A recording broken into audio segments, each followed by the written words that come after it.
Hello, all. I'm here to share today the panther as an animal totem or spirit animal guide.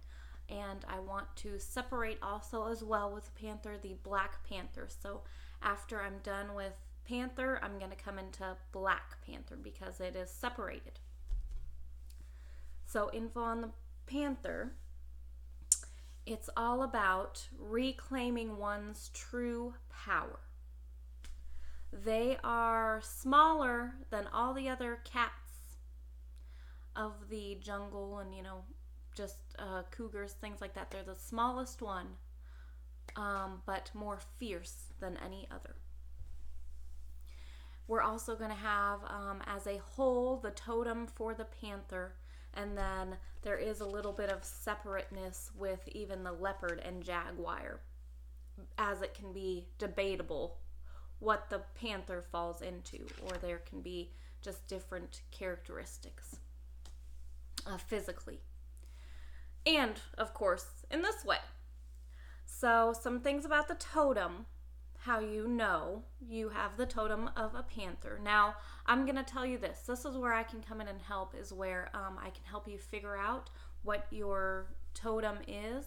But you should probably usually have a clue as to what yours might be. It's an animal that you have been attracted to from the time you can remember. That's usually a good indication of what your totem is.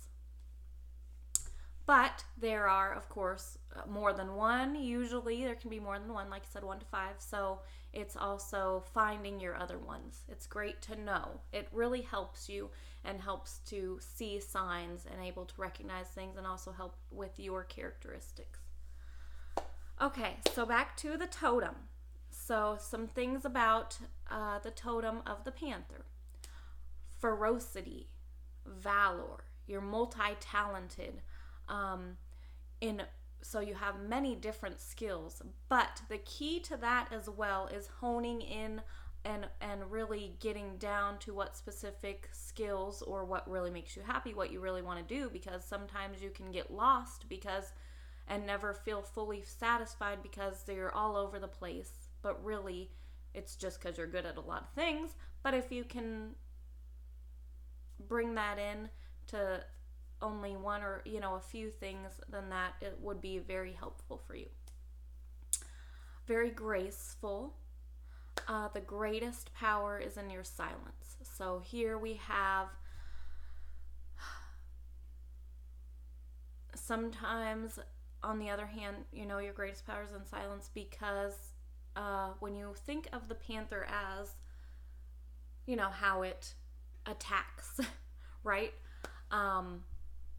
And that's where the jaguar and leopard actually are different in their attacks. So if that's not under control and you don't use your silence and you're more too on the outspoken side, or then sometimes things can come out wrong or more attacking, right? Because you do have power in silence. You're very much should be about pace, right? Rest and play. You need to have both. You have inner knowing. Often born illuminated. So these are ones who are often just born with, just knowing and the illumination. So it's easy for you types to actually really connect to the other realms. You're usually clairaudient, or this can be a sign, clairaudience, and trusting your thoughts and visions. So the panther was used in practices from natives, and it was used as one of a spirit of seeing or hearing and thoughts and visions. A guardian. Psychometry. So psychometry is interesting. This is where you are able to feel an object And then you're able to feel like, where did this come from? Like, and get the energy from it. So with having Panther as a totem, it's interesting. It's felt better through the cheek and head.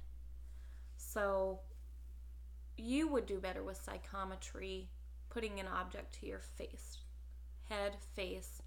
I found that very interesting. I'm sorry. Okay. Now, sometimes also panthers are solitary, right? They are solitary animals, like to be alone. So you do need that. But at the same time, when you do find somebody, then it's almost like you need another solitary, so that you guys know you both need time alone, but you need your time together. You don't want to be alone.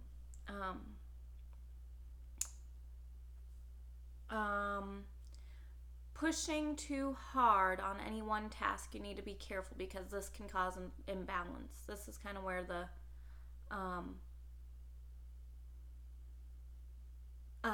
that's where the multi-talented kind of comes in, because if you're doing too much, you just get like all over the place, out of balance. But then also, when you do find your one, you need to balance that rest and play, the pace. The panther is known also as well for dominance. So just being aware of that dominance and owning it, but at the same time, not letting it control. Okay, this is where that's an important feature about dominance. This is interesting. Often women who are single mothers their single mothers usually have the panther as a totem, or a predatory, the panther, mainly because of the dominance. You're very, your cubs, your children. And that's where the dominance, like I just said, can sometimes cause a rift, because you want the balance of the dominance. It's okay to own it, but we also have to share, right? We also have to tone it down. Okay.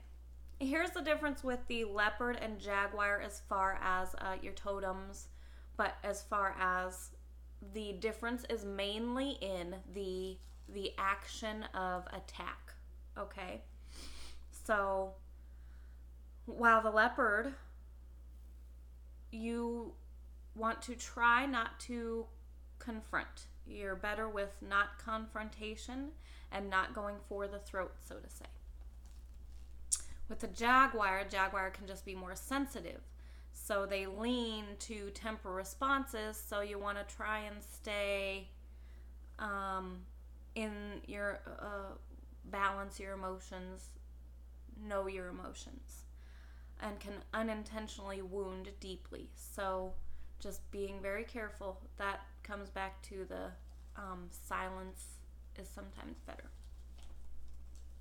Okay, so now messages for if you've seen panthers. And of course, we don't live where we would see panthers every day, so this would mean if you see them on TV or you're hearing something about them, whatever your senses see, hear, then you are able to, this is what this means. So you can have the panther be your messenger, be a messenger. And here are some things to pay attention for, or what the messages they're bringing, when they're coming to you. Awakened sensuality and passion. Feminine energy. So the panther in general is a strong, dominant, feminine energy as a whole. Now, that doesn't mean it's feminine. It's very strong. Rebirth after suffering or death. Coming into one's true power. A time of imminent awakening. Promise of light and love to lead back to the power. Overcoming negative tendencies by ourselves or others. Twice born. I'm going to elaborate on that. So all this is all about twice born, imminent awakening, rebirth after suffering or death. This is all about coming back into your true power. Okay, you may have been lost, and you're coming back into your true power and reclaiming your true power, truly. So it's like twice born, you get your second coming. All after this suffering or death or some negative, not so fun things happening. That which is lost is replaced by something stronger and more beneficial. So just remember that when you're seeing this and coming into all of this, it's going to get better, more beneficial, and you're more stronger through it all. Okay, so now I'm going to lead into Black Panther. So Black Panther is all about, I thought this was a great one to touch on because it's all about, this is the feminine lunar. So Black Panther is very awesome. Okay. Feminine, believed to be the most powerful part of all life forces, since it holds the feminine life force. Okay, the Black Panther is all about the feminine life force, the moon, lunar. So this is why Black Panther was very important in visions and messages and all this, because, and even as a totem, because this means it's almost like you have to have it because it's the feminine life force, like masculine, feminine. You tend to find power in the most darkest of times. Symbol of darkness, death, and rebirth, but helps understand and acknowledge them. So it's not negative. It is actually just all about the cycle of life, balance, death, rebirth, and understanding and acknowledging it. Blend into surroundings, very good at blending in. And mastery over all dimensions. So this is interesting. You can, wherever you go, if you're in tune and you are aware and in your true power, you're able to master all dimensions. So that's pretty awesome. Okay, so that's it for our spirit animal totem, animal spirit guide, Panther, Black Panther. So I hope you all enjoyed, and I'll see you on our next one. Bye, guys.